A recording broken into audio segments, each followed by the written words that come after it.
Hi friends, మనలో చాలామంది ప్రతి నెల జీతం 25,000 సంపాదిస్తూ ఉంటారు. అయితే ఆ డబ్బుతో చాలామందికి ఎలా సర్దుకుపోవాలో అర్థం చేసుకోలేరు. కానీ సరైన ప్లానింగ్ ఉంటే ఇదే జీతంతో కూడా సేవింగ్ చేయవచ్చు, అలాగే పెట్టుబడి పెట్టవచ్చు మరియు భవిష్యత్తుకి జాగ్రత్త పడవచ్చు.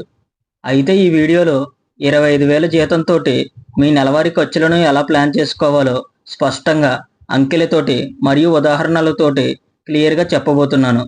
సో వీడియో అనేది చాలా ఇన్ఫర్మేటివ్‌గా ఉంటుంది కాబట్టి చివరి వరకు తప్పకుండా చూడండి.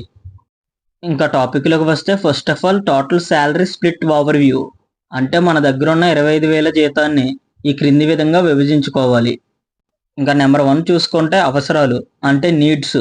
దీనికోసం మనం 12,500 అయితే కేటాయించాలి. ఇది మన జీతంలో 50%. అలాగే నెక్స్ట్ లక్ష్యాలు మరియు సేవింగ్స్. దీనికి మనం 7,500 అయితే కేటాయించాలి. ఇది మన జీతంలో 30%. అలాగే నెక్స్ట్ కోరికలు మరియు ఎంజాయ్మెంట్. దీనికి మనం 5,000 కేటాయించాలి. ఇది మన జీతంలో 20%. సో ఈ విధంగా మన జీతాన్ని పర్సంటేజ్ వైజ్ విభజించుకోవడాన్ని 50-30-20 రూల్ అంటారు. ఇప్పుడు దీన్ని డీటెయిల్గా ఎక్స్ప్లెయిన్ చేసుకుందాం, జాగ్రత్తగా వినండి. ఇంకా ఫస్ట్ చూసుకుంటే నీడ్స్. అంటే మనం ఇందాక కేటాయించిన 12,500 అంటే మన జీతంలో 50% మన బేసిక్ లైఫ్ ఎక్స్పెన్సెస్కి కేటాయించాలి. ఇవి మీ జీవితానికి అవసరమైన ఖర్చులు. అంటే ఫస్ట్ చూసుకుంటే ఇల్లు అద్దె అంటే రూమ్ రెంట్. దీనికి మనం 5,000 కేటాయించాలి. ఒకవేళ మీకు గనక సొంత ఇల్లు ఉంటే ఈ ఖర్చులను వేరే ఖర్చుల్లో కలుపుకోవచ్చు. అలాగే నెక్స్ట్ ఖాద్యం అంటే మంత్లీ గ్రాసరీస్ అంటే మనకు సంబంధించిన సరుకులు. దానికి 3,000 కేటాయించాలి. అలాగే next electricity plus mobile plus internet ఖర్చులు. దీనికి మనం 1,000 రూపాయలు కేటాయించాలి. అలాగే నెక్స్ట్ ప్రయాణ ఖర్చులు అంటే ట్రాన్స్పోర్ట్కి సంబంధించిన ఖర్చులు. దీనికి మనం 1,500 అయితే కేటాయించాలి. అలాగే నెక్స్ట్ గ్యాస్, కుకింగ్ ఫ్యూయల్, అలాగే వాటర్. దీనికి మనం 1,000 రూపీస్ అయితే ఖర్చు చేయాలి. అలాగే నెక్స్ట్ మెడికల్ మరియు హెల్త్ ఎసెన్షియల్స్. దీనికి మనం 1,000 రూపీస్ అయితే ఖర్చు చేయాలి.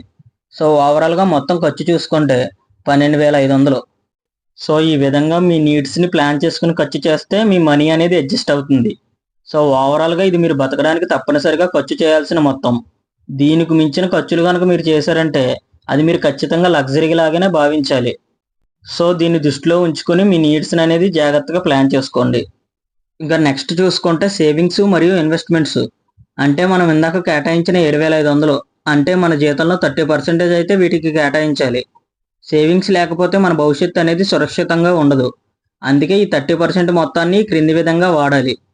ఇంకా ఫస్ట్ చూసుకుంటే ఎమర్జెన్సీ ఫండ్ అంటే 3 నెలలకు సంబంధించిన ఖర్చు. దీనికి మనం 2,500 అయితే కేటాయించాలి. అంటే ఒక ఎస్ఐపి లేదా ఆర్డి ద్వారా దీన్ని బిల్డ్ చేయాలి. ఇంకా నెక్స్ట్ చూసుకుంటే మ్యూచువల్ ఫండ్ ఎస్ఐపి అంటే ఇది ఒక ఇన్వెస్టింగ్ హ్యాబిట్. దీనికి మనం 2,500 అయితే కేటాయించాలి. లైక్ జీరోదా కాయిన్, అలాగే గ్రో యాప్ లేదా మీకు నచ్చిన బ్రోకరేజ్ ప్లాట్ఫామ్ల ద్వారా ఎస్ఐపి మొదలు పెట్టండి. అలాగే నెక్స్ట్ హెల్త్ ఇన్సూరెన్స్ మరియు టర్మ్ ప్లాన్. దీనికి మనం 1,500 కేటాయించాలి. అంటే ఫ్యూచర్లో హాస్పిటల్కి సంబంధించిన బిల్స్ మిమ్మల్ని అప్పుల్లో ముంచకుండా ఉండాలి కాబట్టి ఈ హెల్త్ ఇన్సూరెన్స్ మరియు టర్మ్ ప్లాన్ అనేది ఖచ్చితంగా తీసుకోవాలి. అలాగే నెక్స్ట్ చూసుకుంటే గోల్డ్ మరియు డిజిటల్ గోల్డ్ లేదా ఎఫ్డి. దీనికి మనం ఒక 1,000 రూపాయలు అయితే కేటాయించాలి. అంటే ఇది మన భద్రత కోసం కూడా బాగుంటుంది. సో మొత్తం చూసుకుంటే 7,500. సో ఓవరాల్గా మొత్తాన్ని మనం సేవ్ చేయడం వల్ల మీకు 3 ఏళ్లలో 3 లక్షల దాకా బలమైన బ్యాకప్ అనేది ఉంటుంది. అయితే మనలో చాలామంది మనం ఇందాక చెప్పుకున్న నీడ్స్కి సంబంధించిన విషయాలను అయితే ఖచ్చితంగా ఫాలో అవుతారు, కానీ ఇప్పుడు చెప్పుకున్న సేవింగ్స్ మరియు ఇన్వెస్ట్మెంట్స్ని అసలు ఫాలో అవ్వరు. సో దీని ద్వారా వీళ్ళు అప్పుల్లోకి అయితే వెళ్ళిపోతారు. సో ఓవరాల్గా మన ఫ్యూచర్ అనేది బాగుండాలంటే మనం ఖచ్చితంగా మనీని సేవ్ చేసి అలాగే ఇన్వెస్ట్మెంట్ అయితే చేయాలి. ఇలాంటప్పుడు మాత్రమే మన ఫ్యూచర్ అనేది బాగుంటుంది. ఇంకా నెక్స్ట్ చూసుకుంటే వాంట్స్ మరియు ఎంజాయ్మెంట్. అంటే మనం మొదట్లో కేటాయించిన 5,000 అంటే మన జీతంలో 20% అయితే వీటికి కేటాయించాలి. అంటే మన జీవితంలో మనం ఎంజాయ్ చేయడానికి ఖర్చు చేయాలి, కానీ అది లిమిట్లోనే ఖర్చు చేయాలి. అది ఏ విధంగా విభజించి ఖర్చు చేయాలో ఇప్పుడు చూద్దాం. నెంబర్ 1 చూసుకుంటే మూవీస్, నెట్ఫ్లిక్స్, ఓటీటీ.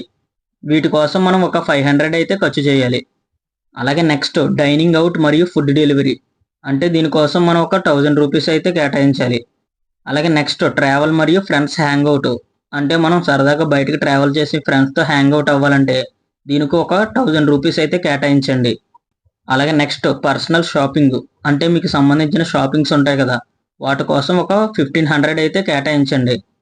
ఇంకా నెక్స్ట్ చూసుకుంటే గిఫ్ట్స్ మరియు సెలబ్రేషన్స్ అంటే మ్యారేజెస్, అలాగే ఫంక్షన్స్, అలాగే బర్త్డే సెలబ్రేషన్స్కి గిఫ్ట్స్ అయితే కొనడానికి ఒక 1000 రూపీస్ అయితే కేటాయించండి. సో ఈ విధంగా మీ వాంట్స్ మరియు ఎంజాయ్మెంట్ని ప్లాన్ చేసుకుంటే మీ మనీ అనేది ఈజీగా అడ్జస్టబుల్ అవుతుంది. సో ఫైనల్గా ఈ వాంట్స్ ఖర్చులు మిమ్మల్ని మెంటల్ పీస్తో బతికే విధంగా ఉండాలి తప్ప మిమ్మల్ని స్ట్రెస్ చేసే విధంగా ఉండకూడదు. ఇంకా నెక్స్ట్ టాపిక్ చూసుకుంటే బోనస్ టిప్స్ మరియు టూల్స్.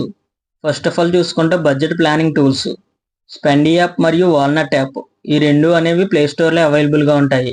ఈ రెండింటిని యూజ్ చేసుకుని మనం బడ్జెట్ అయితే ట్రాక్ చేసుకోవచ్చు. అలాగే నెక్స్ట్ నోషన్ టెంప్లెట్స్, ఇవి యూట్యూబ్లో ఫ్రీగా అవైలబుల్గా ఉన్నాయి, ఒకసారి వెళ్ళి చెక్ చేయండి. ఇంకా నెక్స్ట్ చూసుకుంటే ఫైనాన్షియల్ హ్యాబిట్స్ గురించి తెలుసుకుందాం. నెల చివరకు రివ్యూ అయితే చేసుకోండి. అలాగే నెక్స్ట్ నెలలో 2 రోజులు నో స్పెండింగ్ డేస్గా ఉండండి. అలాగే cash back apps like cred, Paytm offers లాంటివి వాడుకోండి. అలాగే నెక్స్ట్ ఫ్రెండ్స్తో షేర్ అండ్ సేవ్ కల్చర్ పెట్టుకోండి. సో ఓవరాల్గా ఈ టిప్స్ అండ్ టూల్స్ని ఫాలో అవుతే మీ ఫైనాన్షియల్ ఫ్యూచర్ అనేది బెటర్ అవుతుంది, మీ లక్ష్యాలను చేరుకోవడానికి దగ్గర అవుతారు. సో ఓవరాల్గా ఫైనల్గా చెప్పాల్సింది ఏంటంటే మీ జీతం ఎంత అన్నది కాదు, మీ ప్లానింగ్ ఎలా ఉన్నదన్నదే ముఖ్యం.